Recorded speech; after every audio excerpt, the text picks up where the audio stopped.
उम्मीद करता हूँ आप लोग ठीक होंगे, मैं भी ठीक हूँ। चलिए देखते हैं आज का जो हमारा नेक्स्ट सेशन होने वाला है, जो हमारा आज का नेक्स्ट वीडियो होने वाला है वो होने वाला है ऑपरेटिंग सिस्टम पे। देखते हैं फटाफट उसको। उससे पहले आप सबका स्वागत करता हूँ, welcome to Tech for You YouTube channel पे।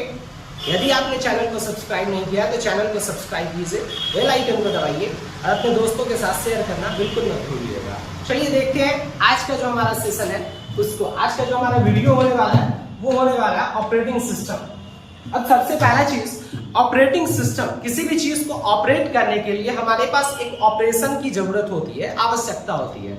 हम लोग कैसे ऑपरेट करेंगे किसी भी चीज को, ये चीज देखना सबसे पहले जरूरी होता है। हमारे पास सिस्टम है, हमारे पास फोन है। मैंने पिछले वीडियो में आपको बताया है कि हमारे पास फोन है लेकिन हमारे पास उसका कोई ऑपरेटिंग सिस्टम नहीं है, हमारा सिस्टम काम नहीं कर पाएगा। उस सिस्टम को यूज करने के लिए, उस सिस्टम को चलाने के लिए हमारे पास उसके लिए ओएस की आवश्यकता होती है, जिसको हम लोग ऑपरेटिंग सिस्टम बोलते हैं। इसके शॉर्ट फॉर्म में हम लोग ओएस बोलते हैं। वही सारा टॉपिक आज हम लोग कवर करने वाले हैं। इसका फीचर देखेंगे, इसका क्या फायदा है वो सारा कुछ देखेंगे, कौन कौन है ऑपरेटिंग सिस्टम वो हम लोग देखने वाले हैं। अभी जो हम लोग देखेंगे बेसिक देखेंगे।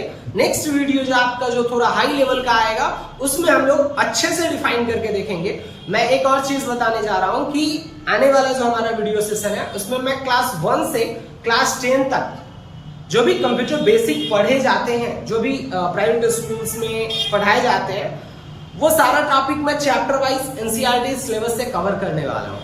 नेक्स्ट हम ये भी एक सीरीज लेकर के आने वाले हैं जिसमें आपको एग्जाम से रिलेटेड, एग्जाम मंथन के नाम से हम टॉपिक कवर करेंगे, जिसमें हम लोग एग्जाम मंथन, जिसमें हम लोग बहुत सारे सिलेबस कंप्यूटर का कवर करेंगे। साथ में टेस्ट सीरीज भी आपको मैं दिखाऊंगा जिसमें बहुत सारा टेस्ट जो होगा वो आपके पास अवेलेबल होगा।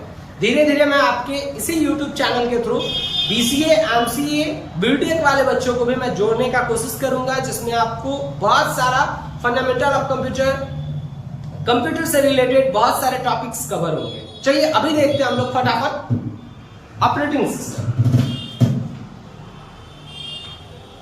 चलिए देखते हैं इसको, ऑपरेटिंग सिस्टम होता क्या है। सबसे पहला चीज, an operating system is a program that act as intermediary between the application program and the computer hardware। सबसे पहला चीज, ये एक्ट करता है। ये क्या करता है? एक्ट करता है। किसके थ्रू? तो दो चीज के बीच में, एप्लीकेशन प्रोग्राम और कंप्यूटर का जो हार्डवेयर है इसके बीच में अपना एक रोल देता है। वही रोल देता है तो क्या बन जाता है? ये एक ओएस बन जाता है। विदाउट ओएस आपका सिस्टम वर्क नहीं कर पाता है। वही ओएस आकर के आपके सिस्टम और आपके बीच का एक माध्यम बनता है और ये आपको यूज करने में मदद करता है। You cannot directly use computer application or program with computer hardware without a translating system between the hardware and the applications। यानी आप कुछ नहीं कर पाएंगे किसके बिना? ओएस के बिना। यदि ओएस आपके सिस्टम में नहीं होगा तो आप क्या करेंगे? कुछ नहीं कर पाएंगे। मैंने जो ये डिफाइन किया है ये डिफाइन आप लोग कर लेंगे। मैं सिर्फ एक बार बोल करके इतना ही बताऊंगा कि आपका जो ओएस है ये क्या है? एक सॉफ्टवेयर है। क्या काम करता है? तो भैया ये यदि नहीं होगा तो हमारा सिस्टम, मोबाइल कुछ वर्क नहीं करेगा। विदाउट ओएस हमारा सिस्टम वर्क नहीं कर पाता है। ऑपरेटिंग सिस्टम कंपोनेंट्स देखते हैं क्या करता है आखिर ये ऑपरेटिंग सिस्टम। प्रोसेस मैनेजमेंट, कार्य करने का जो प्रक्रिया है उसको मैनेज करता है।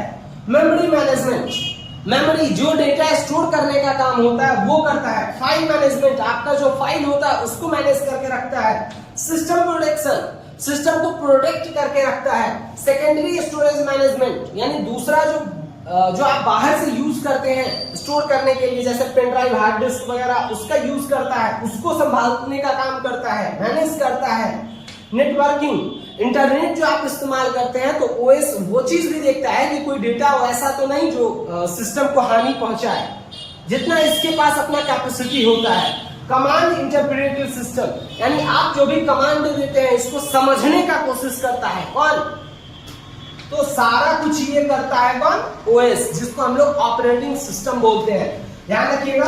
चलिए चलते हैं नेक्स्ट फटाफट। Function of the operating system.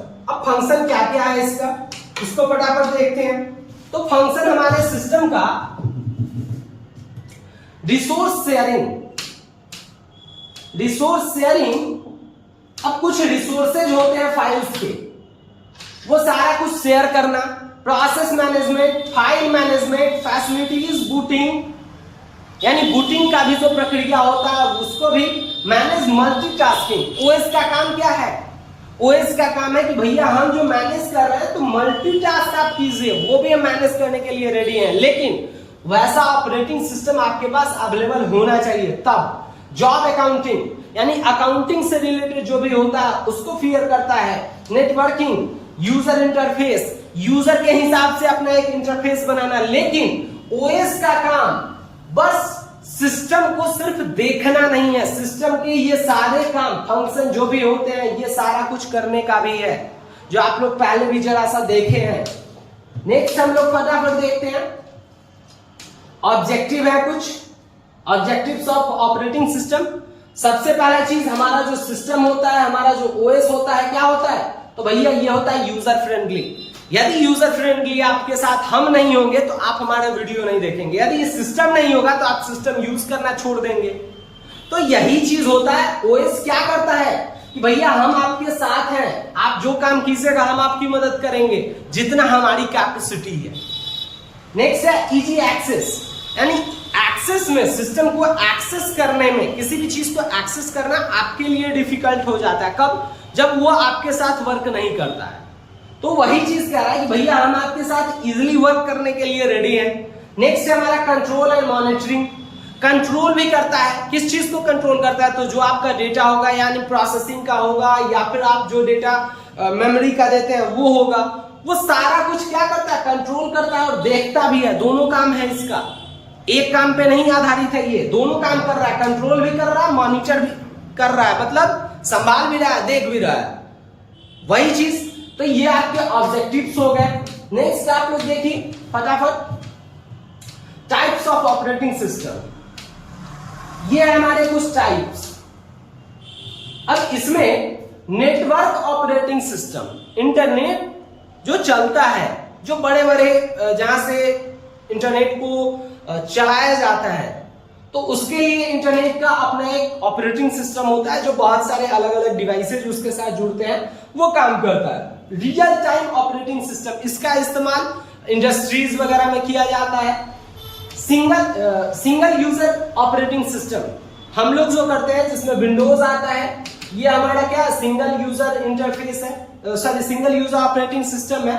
Multi user operating system, जो कॉर्पोरेट ऑफिसेज जो होते हैं वहां पे इसका इस्तेमाल किया जाता है।